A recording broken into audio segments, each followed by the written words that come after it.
Got a P0300 code?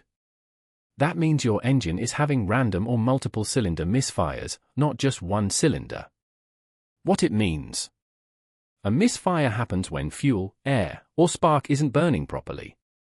With P0300, the ECU can't pinpoint a single cylinder, so it flags a random misfire.